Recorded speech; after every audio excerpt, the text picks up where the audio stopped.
అంటే బయట వినిపిస్తుంది ఏంటంటే పవన్ కళ్యాణ్ గారు రకరకాల ఫ్యాక్టరీస్ ఇవన్నీ చూసే పిఠాపురం ఎంచుకున్నారు అంటే ఇవన్నీ ఉన్నాయన్న దాంతోనే. అలాగే మీ అధినేత కూడా మీరు కూడా బలమైన కాపు నాయకులుగా ఉన్నారు, సీనియర్ పార్లమెంటేరియన్ గా ఉన్నారు కాబట్టి మీకు అవకాశం ఇచ్చారు. సో ఈ కాపు ఓట్లు అనేవి ఏ విధంగా చీలే అవకాశం ఉంది? పవన్ కళ్యాణ్ గారికి ఎక్కువ వెళ్తాయని అనుకుంటున్నారా లేకపోతే మీకు ఎక్కువ వస్తాయని అనుకుంటున్నారా? అంటే మొట్టమొదటిగా నేను ఇన్ని సంవత్సరాల రాజకీయ జీవితంలో నేను ఉన్నాను. ఎప్పుడు కులపరంగా ఓట్లు లెక్కించి మేము ఎప్పుడు వెళ్ళటం అనేది జరగలేదు. అయితే ఇవన్నీ లెక్కలు ఉండడం అనేది సహజమే, కానీ బట్ నన్ను అందరూ ఆదరిస్తారు. కాపులో వాళ్ళ ఇంటి బిడ్డగా నన్ను ఎంత ఆదిస్తారో వాళ్ళ ఆత్మీయురాలుగా మిగతా అన్ని క్యాస్ట్లు కూడా నాతో అనుబంధంగా ఉంటారు. నన్ను నిజంగా కూడా వాళ్ళ ఇంట్లోకి అంత ప్రేమతోని అంత ఆత్మీయతతోనే ఆహ్వానిస్తారు. అయితే ఒకటి ఏంటంటే ఇక్కడ ఎస్సీ బీసీ ఎస్టీ మత్స్యకార చేనేత మొత్తం అన్ని వర్గాలు మిగతా అన్ని ఓసీల్లో ఉన్న అన్ని క్యాస్ట్లు బ్రాహ్మణులు కావచ్చు, వైశ్యాస్ కావచ్చు, ఇంకా రకరకాల బీసీల్లో ఉన్న వివిధ రకాల క్యాటర్స్ కావచ్చు, సెటిబల్జీ కావచ్చు, గౌడ్ కావచ్చు, అన్ని రకాల క్యాస్ట్లు ఉన్నాయి. అందరికి కూడా నేను అందుకే అందరికీ అభిమానురాలు కాబట్టి నేను ఆ రోజు ఎంపీగా ఎమ్మెల్యేగా నెగ్గగలిగాను. హోరాహోరీ పోటీ ఆ రోజు ముగ్గురు మధ్య పోటీ ఉన్నప్పటికీ కూడా నేను విజయం సాధించగలిగాను. మళ్ళీ మొన్న ఎంపీలో కూడా ఇక్కడ నుంచి మెజార్టీ తెచ్చుకోగలిగాను, ఇక్కడ ప్రజల మద్దతు పొందగలిగాను. మళ్ళీ నాకు అన్ని వర్గాలు ఒక్క క్యాస్ట్ మీద బేస్ చేసి ముఖ్యమంత్రి గారు నాకు ఇవ్వలేదు. నేను సెలెక్ట్ చేసుకుని కూడా రాలేదు. ఇక్కడ ఎవరున్నారు ఏంటని కూడా సెలెక్ట్ చేసి రాలేదు. నేను పని చేశాను, నా పనితీరును ప్రజలు గుర్తించారు. నాకు తప్పకుండా ఇక్కడ మళ్ళీ సేవ చేసే అవకాశం వస్తుందని ముఖ్యమంత్రి గారు భావించారు, నేను భావించుకున్నాను. కాబట్టి నాకు ఇక్కడ సీట్ వచ్చింది. ఇంకా నాకు వస్తాయా లేదా ప్రత్యర్థికి వస్తాయా అనేది మనం ఆలోచన చేస్తే డెఫినెట్గా ఆయన కాపు వర్గానికి సంబంధించిన ఆయనైతే నేను కాపు ఆడబడుచుని, కాపు ఇంట పుట్టిన ఆడబిడ్డను నేను. కాబట్టి వాళ్ళు నన్ను కూడా ఆదరిస్తారు, వారు బిడ్డగా నన్ను ఆదరిస్తారు తప్పకుండా.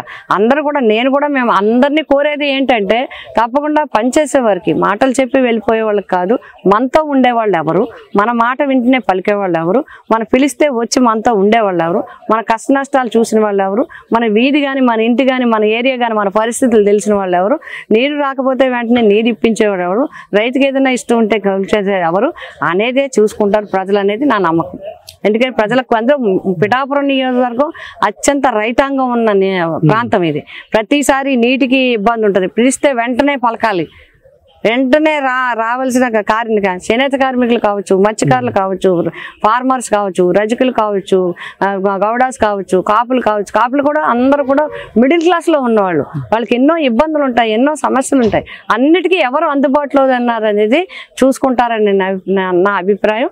అన్ని వర్గాలు నన్ను ఆదరిస్తారనే సంపూర్ణ విశ్వాసం నాకుంది. మేడం, ముద్రగడ గారు అంటే ప్రముఖ కాపు నాయకుడు, ఒక కాపుల కోసం పోరాడిన వ్యక్తి, అలాగే సీనియర్ పార్లమెంట్ నాయకుడు.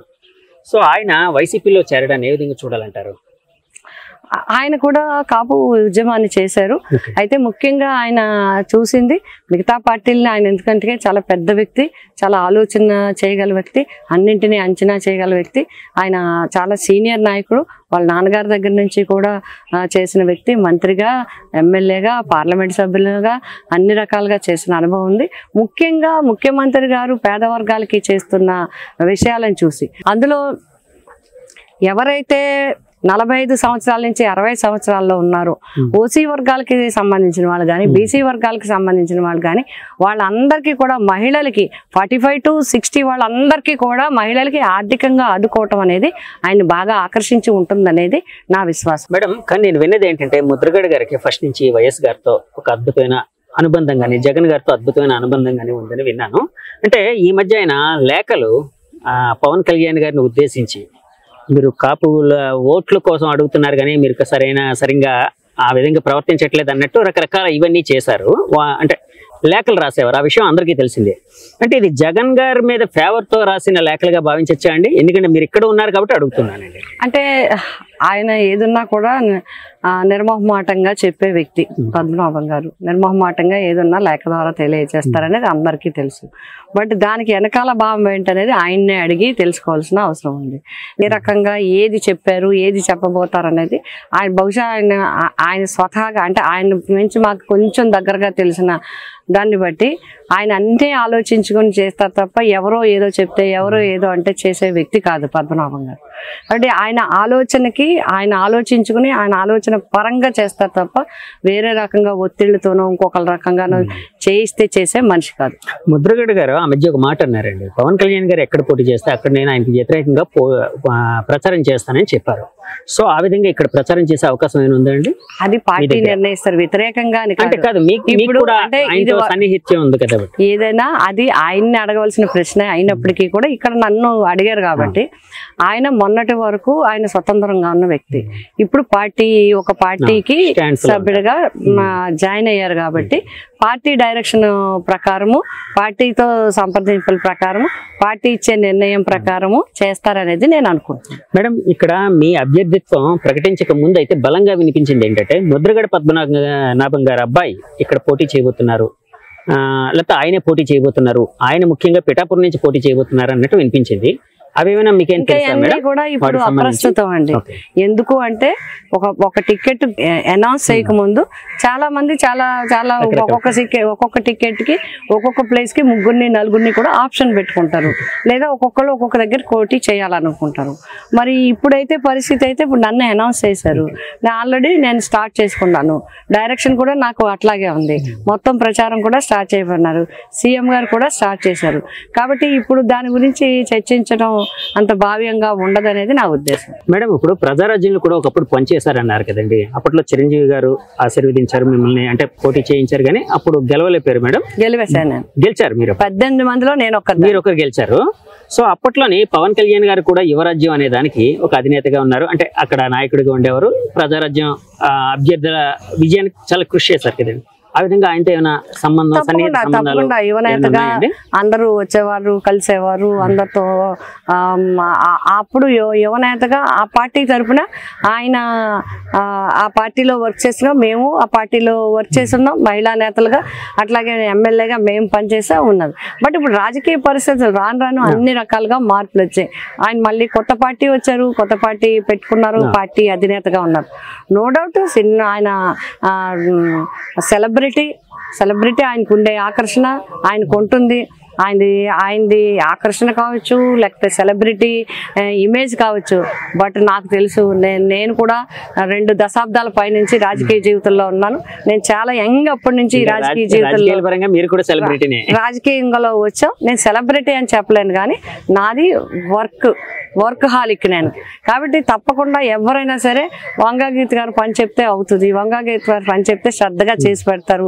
వంగాగీత గారు అయితే మాకు ధైర్యంగా ఉంటుంది, మా మాట వింటారు, మా పని చేస్తారనే విశ్వాసం ప్రజలకు ఉండడం నా అదృష్టంగా భావిస్తున్నాను. మేడం, పవన్ కళ్యాణ్ గారు పిఠాపురం నుంచి పోటీ చేస్తున్నారు అనగానే మీకేమనిపించింది? భయం ఏమైనా వేసిందా? లేదు, ఎందుకంటే నేను వైఎస్ఆర్సీపీ పార్టీ అభ్యర్థిని. జగన్మోహన్ రెడ్డి గారు నాకు అవకాశం ఇచ్చారు. రెండోసారి నేను పిఠాపురం నియోజకవర్గ ప్రజలకి సేవ చేసే అవకాశం వచ్చింది. నేను చాలా సీనియర్ రాజకీయ నాయకురాలుగా నాకు ప్రజల్లో పనిచేసే అవకాశం వచ్చింది. కాబట్టి ఎవరైనా ప్రత్యర్థి నేను ఎవరైనా సరే ప్రత్యర్థిగానే చూస్తాను. ఒకటి, ప్రజలకి నేనేం చేయగలను, నేనేం చేశానో, నేనేం చేస్తానో, రేపు నేనేం చేయబోతానో చెప్తాను. కాబట్టి ప్రజల యొక్క మద్దతు, ప్రజలు నాకు చాలా సత్సంబంధాలు ఉన్నాయి పిఠాపురం నియోజకవర్గంతో. ఈ జిల్లా అరెస్ట్ వైల్ ఈస్ట్ గోదావరిలోనే నేను సేవ చేసే, నాకు వివిధ హోదాల్లో సేవ చేసే అవకాశం వచ్చింది. నేను ఈ జిల్లాలోనే చదువుకున్నాను, ఈ జిల్లాలోనే పెరిగాను, ఈ జిల్లాలో పోస్ట్ గ్రాడ్యుయేషన్ చేశాను, ఈ జిల్లాలోనే నేను ఉన్నాను, ఈ జిల్లాలోనే ఇప్పుడు ఉంటున్నాను. ముఖ్యంగా పిఠాపురం నియోజకవర్గం నా అనుబంధం ఏంటంటే, ఎన్టీ రామారావు గారు, నా విశ్వవిఖ్యాత నట సార్వభౌమ ఎన్టీ రామారావు గారు నాకు మొట్టమొదటిగా సీట్ ఇవ్వటం జరిగింది. సీట్ ఇచ్చినప్పుడు నేను మరి ఆ సీటు కొన్నాళ్ళు ఒక 10 days 15 days లోపు నేను మళ్ళీ ఆ సీటు మార్చివేయడం జరిగింది. అప్పటి నుంచి ప్రజలకు ఒక విధమైన నమ్మకం ఉండిపోయింది. ఇంటింటా అంతా ఆడపిల్ల తిరిగి ఆఖరికి సీట్ లేకుండా పోయిందనే భావన ఒకటి. అందరూ నన్ను ఆశీర్వదించి మంచి భవిష్యత్తు ఉంటుంది, మంచి భవిష్యత్తు అన్నట్టుగానే నేను జిల్లా పరిషత్ చైర్మన్ చేయగలిగాను, అన్నట్టుగానే నేను మళ్ళీ రాజ్యసభ ఎంపీ చేయగలిగాను. మళ్ళీ ప్రజారాజ్యం నుంచి నాకు మెగాస్టార్ చిరంజీవి గారు నాకు అవకాశం ఇచ్చారు ఈ పిఠాపురం నియోజకవర్గానికి. అప్పుడు మిస్ అయింది, మళ్ళీ ఆ స్టార్ ద్వారా మిస్ అయింది. ఈ స్టార్ ద్వారా నేను ఇక్కడ నియోజకవర్గంలో ఎమ్మెల్యేగా చేయగలిగాను. తర్వాత జగన్మోహన్ రెడ్డి గారు మరి నేను మధ్యలో ఒక గ్యాప్ ఎక్కడ వచ్చిందంటే సమైక్యాంధ్ర తర్వాత మన రాష్ట్రం విడిపోయిన తర్వాత నేను 14 to 19 పోటీ చేయలేదు. కానీ 19లో మళ్ళీ జగన్మోహన్ రెడ్డి గారు నాకు అవకాశం ఇచ్చారు. అవకాశం ఇచ్చి ఎంపీగా పోటీ చేసే అవకాశం ఇచ్చారు. అతి తక్కువ టైంలో వారు ఇచ్చిన నమ్మకానికి, ప్రజలు నాకు ఇచ్చిన ఆశీర్వాదానికి నేను పార్లమెంట్కి వెళ్ళగలిగాను. ఎప్పుడైనా సరే ఒక రాజ్యసభ సభ్యురాలుగా కావచ్చు, ఒక ఎంపీగా కావచ్చు, ఒక ఎమ్మెల్యేగా కావచ్చు, ఒక జిల్లా పరిషత్ చైర్మన్గా కావచ్చు, నేను ఎప్పుడూ ప్రజలను మర్చిపోలేదు. ముఖ్యంగా అన్ని నియోజకవర్గాలు ఒక ఎత్తు, నాకు పిఠాపురం నియోజకవర్గం ఒక ఎత్తు. పిఠాపురం నియోజకవర్గంతో అత్యంత సన్నిహితమైన సంబంధం ఉంది. ప్రజలు నన్ను ఒక ఆడబొడుచుగా భావిస్తారు, ఒక ఇంటి బిడ్డగా భావిస్తారు. నన్ను ఆ వాళ్లతో ఉన్న అనుబంధం అంతేకాదు, కులాలకి మతాలకి అతీతంగా నన్ను అభిమానిస్తారు. ప్రతి ఒక్క ఏ కులమైనా, కాపులు ఎంతగా కాపు ఆడబోడ్చని ఓన్ చేసుకుంటారో ఎస్సీస్ అదే విధంగా ఓన్ చేసుకుంటారు, బీసీస్ అదే విధంగా అదర్ క్యాస్ట్లు అన్నీ కూడా నన్ను మా అమ్మాయి, మా ఇంటి మనిషి, మా మనిషి, మేము పిలిస్తే పలుకుతుంది వంగ గీత, మా నేత అని చెప్పి అందరూ కూడా చెప్పడం జరుగుతుంది. కాబట్టి నా గెలుపు, నా వైఎస్ఆర్సీపీ గెలుపు తథ్యం అనేది మాకు సంపూర్ణ విశ్వాసం ఉంది. కాబట్టి ప్రత్యర్థి గురించి దానికి భయపడాల్సిందో లేకపోతే వేరేగా ఆలోచించాల్సినంత విధంగా నాకు అనిపించలేదు.